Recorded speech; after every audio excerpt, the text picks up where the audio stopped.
Unit 4 Subdit 1 Tipit Indaksi Ditreskrimsus Polda Sumsel kembali mengungkap home industri pembuatan minuman keras oplosan. Kecurigaan petugas saat diperiksa ditemukan sejumlah botol miras oplosan. Setelah dilakukan pemeriksaan lebih lanjut, polisi dapat pelaku juga membuat atau memproduksi sendiri miras oplosan tersebut.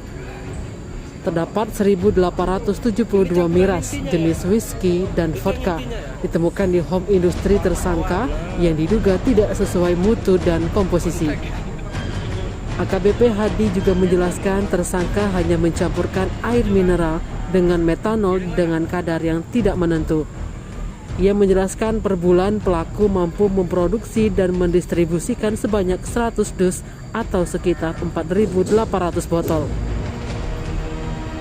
Pelaku mendistribusikan ke kabupaten kota Banyu Asin, Musi Banyu Asin, Pagar Alam, Muara Enim, dan Ogan Ilir.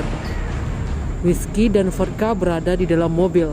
1.872 botol whisky dan vodka berada di home industry.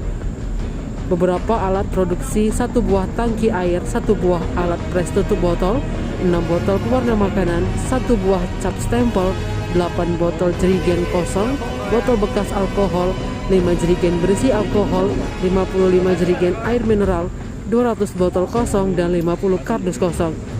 Ia menegaskan pelaku telah melanggar Undang-Undang Perlindungan Konsumen, yakni Pasal 62 Ayat 1 JO Pasal 8 Ayat 1 huruf E dan F Undang-Undang tentang Perlindungan Konsumen.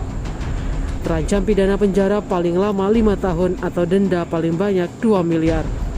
Sementara pengakuan dari tersangka Yanto, ia mempelajari pembuatan miras tersebut secara otodidak saat berada di Jakarta.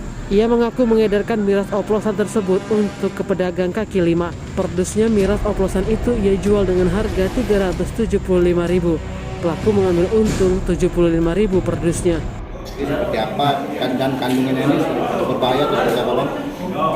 Sampaikan bahwa beberapa kabupaten yang ada di Sumatera Selatan dia disebutkan Pagar Alam, Muara Enim, Oki, dia juga lintas provinsi ada, dia menerima masih tersangka atau Pulau Bangka juga.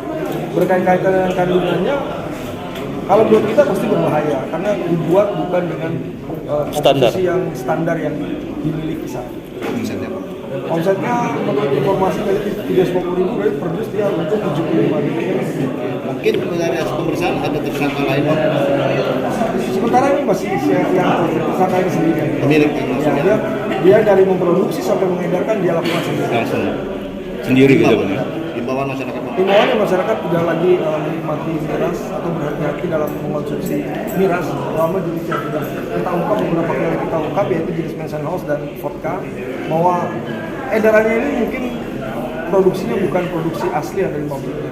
Dan kalau syukur-syukur bisa dihentikan konsumsi miras, karena mencegah hal yang tidak kita inginkan. Mas ini belajar dari mana? Terus omset per bulan berapa kok? Angkat kepala ya. Belajar Otodidak. Terus untuk per bulannya berapa? ya paling nggak sampai 100, paling banyak 100 100 dus apa 100 botol? 100 dus. Berapa duit itu untuk pendapatan, Bang? Ya paling keuntungan 1 dus 50.000. Ini kita kerja sendirian kok ya? Iya sendiri. Untuk biaya pemasaran siapa yang bantu nih kok? Sendiri ya. Jadi dijual di mana? Pedagang kaki lima kah? Di Pagar Alam, Muara Enim, Musi Banyu Asin. Iya, itu rata-rata klub malam atau Hiburan di kaki lima. Kenapa nggak nyoba yang toko besar atau apa gitu, Pak, hiburan malam? Nggak sesuai, Pak, nggak bisa. Oh, nggak sesuai. Tim Liputan Sumsel Update TV melaporkan.